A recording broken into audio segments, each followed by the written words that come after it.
अस्सलाम वालेकुम वरहमतुल्लाहि वबरकातुहू। आज ईद उल फितर का दिन है और पाकिस्तान में और बहुत से मशरकी मुल्कों में इस वक्त ईद उल फितर मनाई जा रही है।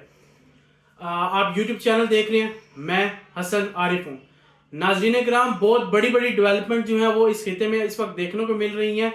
जैसा कि इससे पहले भी मैंने आपसे शेयर किया, आज इसराइल ने एक और एनर्जी सेक्टर पे एक और न्यूक्लियर फैसिलिटी पर ईरान की हिट किया है। ये बताई जा रही है कि नेटेंस न्यूक्लियर फैसिलिटी है जिसको इसराइल ने इस वक्त हिट किया है। ताहम ईरान का कहना है कि किसी भी किस्म की कोई भी लीकेज जो है वो इनरिचमेंट के हवाले से नहीं हुई। इसके साथ ही ईरान ने इसके रिस्पॉन्स में डिगो ग्रासिया जो इंडियन ओशन पे यूके और यूएस का मिलिट्री एक बेस थी उस आइलैंड पे, इसको हिट किया है। और ईरान ने अपनी टेक्नोलॉजी को एक दफ़ा फिर साबित किया है कि उसके जो मिसाइल हैं वो 4000 किलोमीटर अवे तक जा सकते हैं। इसके साथ ही इसराइल और यूएस ने हिट किया कि अगर आइलैंड पे एक शिप को, ये लॉजिस्टिक और एनर्जी सप्लाईज लेकर जाने वाली शिप थी, ताहम ईरान की तरफ से कहा जा रहा है कि किसी किस्म का कोई भी जानी नुकसान इस शिप में नहीं हुआ, इस वाकये में नहीं हुआ। यूएई और कुवैत ने जो है वो इंटरसेप्ट किए हैं 2 मिसाइल्स को रात के, और ईरान ने इस वक्त 2 ड्रोन्स को हिट किया कुवैत की नेशनल ऑयल फैसिलिटी पर। यूके के प्राइम मिनिस्टर केयर स्टारमर का साइपर के जो प्रेसिडेंट है उनके साथ मुकालमा हुआ है, जिसमें उन्होंने कहा है कि यूके अपनी जो साइप्रस में बेस है वो किसी भी ऑफेंसिव मकसद के लिए जो है वो इस्तेमाल नहीं होने देगा। ताहम इस चीज को भी उसने जाहिर किया। स्टार्मर का कहना था कि वो डिफेंसिव मैयर के तौर पर अपनी बेसिस को जो है वो इस्तेमाल होने देता रहेगा। यानी कि स्टार्मर ये कहना चाह रहे थे कि जो इस वक्त यूएस के जो त्यारे वहां पर लैंड करते हैं उनकी बेसिस पे और रिफ्यूल होके ईरान के ऊपर जो अटैक करते हैं वो हमारा डिफेंसिव पर्पस है, और अगर ये डिफेंसिव पर्पस है तो फिर ऑफेंसिव क्या होगा। इसके साथ एक जो शहादत हुई थी अली मोहम्मद नैनी जो स्पोक्स पर्सन थे आईआरजीसी के, और इस्माइल अहमदी जो इंटेलिजेंस चीफ थे। इन दोनों की नमाज जनाजा तेहरान में और कुम में अदा कर दी गई है। ईरानी फॉरेन मिनिस्टर अब्बास गराक्ची का कहना है कि वो किसी भी किस्म का कोई भी जो है वो सीज फायर नहीं चाहते, ना टेम्परेरी तौर पे। अगर लॉन्ग टर्म में कोई परमानेंट सोल्यूशन इस तरफ निकलता है तो वो उसके लिए सोचने के लिए तैयार हैं। तो हम ट्रंप ने इस बारे में रिमार्क्स दिए हैं कि ट्रंप का कहना है कि हम बहुत करीब हैं अपने अहदाफ को हासिल करने में। और जो दुनिया में इस वक्त ऑयल की जो पर बैरल प्राइस जा रही है वो 125 बैरल तक चली गई है। और वॉल स्ट्रीट जर्नल इस चीज का खदशा जाहिर किया कि अगर अप्रैल तक ये जंग जो है वो इसी तरह लगी रही तो जो ऑयल है वो $180 पर बैरल तक चला जाएगा। स्टेट ऑफ हुर्मुज़ गुज़िश्ता 22 दिनों की तरह आज भी बंद है। किसी किस्म की कोई नकल मकानी का यानी कि वहां से नहीं हो रही। ताहम जो ईरान के इस वक्त सुप्रीम लीडर मुस्तफा खamenei है, उन्होंने पाकिस्तान के ऑयल टैंकर्स को वहां से गुजरने की मशरूत इजाजत दे दी है। और उसके साथ उन्होंने कहा है कि ईरान जो है वो किसी भी किस्म की कोई भी तनाज़ा अपने मशरकी मुल्कों के साथ नहीं चाहता। पाकिस्तान जो मेरे वालिद अली खamenei थे उनका एक पसंदीदा मुल्क हमेशा से रहा है।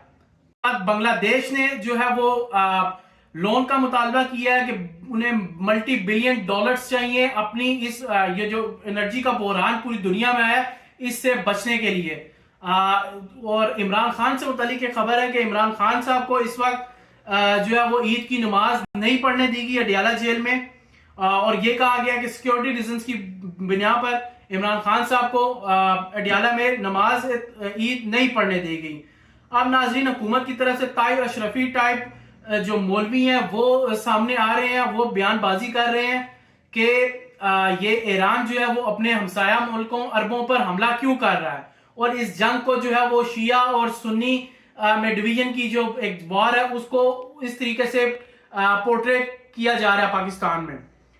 ईरानी सदर का कहना है कि ईरान जो है वो तमाम इस्लामी मुल्कों का एहतराम करता है, किसी से जंग नहीं चाहता। ताहम गैर मुल्की जो मुल्क है, जो गैर मुल्की जो पावर्स हैं, वेस्टर्न पावर्स हैं, उनका इस खिते में किसी किस्म का कोई काम नहीं है।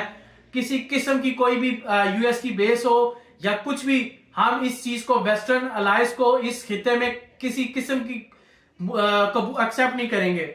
और यूएई ने और सऊदीया ने इस चीज का इसके मतलब वो सोच रहे हैं कि वो ओपनली जो है अपनी तमाम की तमाम एयर स्पेसिस और तमाम बेसिस जो है वो अमेरिका को इस जंग में दे दें। यूएई ने इस चीज का खदशा जाहिर किया है कि 9 महीने तक ये जंग मजीद आगे चलेगी। एक और रिपोर्ट हमारे सामने आई है कि पाकिस्तान में गुज़िश्ता जुलाई से फरवरी तक 33% जो सरमायादारी है वो कम हो गई है।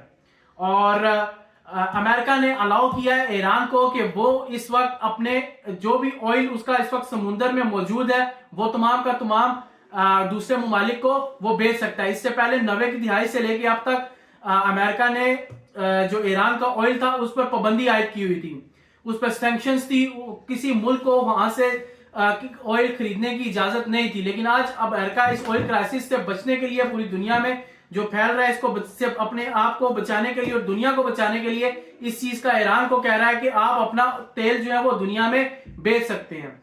ईरान इस तरीके से 8.7 अरब डॉलर कमा सकता है अगर वो अपना जो ये तेल है वो दूसरे मुल्कों को बेचता है एक मंथ के अंदर। तो इसके साथ एक और बहुत बड़ी डेवलपमेंट है, ट्रंप ने जो है वो नेटो के अलायंस को लताड़ा है और कहा है कि अगर वो इस जंग में मदद नहीं करते तो अमेरिका अपनी जीत के बहुत करीब पहुंच चुका है।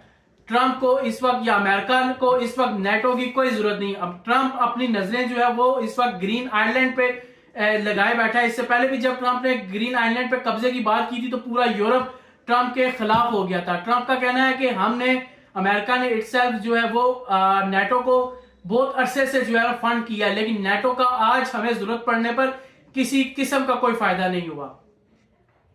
तो ये थी नाज़रीन आज तक की बड़ी बड़ी डेवलपमेंट इस खिते में। लगता यही है कि ये जंग जो है वो अपने अगले मरहलों में दाखिल हो चुकी है। अमेरिका में अपने यूरोपीय अलायंस और दूसरे मुल्कों से मदद मांगता नजर आ रहा है। अमेरिका यही चाह रहा है कि इस वक्त किसी तरीके से जो ये ऑयल और गैस का जो बहरान इस पूरी दुनिया में आ चुका है, जिसकी वजह से सदर ट्रंप को बहुत ज्यादा तनकीद का निशाना बनाया जा रहा है, जिसकी वजह से दूसरे मुल्कों की इकोनॉमीज जो है वो थ्रेट लाइन पर आ चुकी हैं। किसी तरीके से तमाम नेटो के अलायंस और बाकी जो मुल्क हैं वो मिलकर एक ज्वाइंट ऑपरेशन करें, एक ज्वाइंट मिशन भेजें और स्टेट ऑफ होर्मुज को फोर्सफुली तरीके से ओपन करवाया जाए। लेकिन इस वक्त कोई भी जो है वो इस चीज की हामी नहीं भर रहा। क्यों? क्योंकि ये कोई भी नहीं चाह रहा कि इस वक्त जो चाइना और रशिया को जो इस जंग में किरदार है उसको फायदा दिया जाए। तो अब तक के लिए इतना ही। इंशाल्लाह मिलते हैं अगली वीडियो में। अपनी कीमती राय का इजहार जरूर कीजिएगा। अल्लाह हाफिज।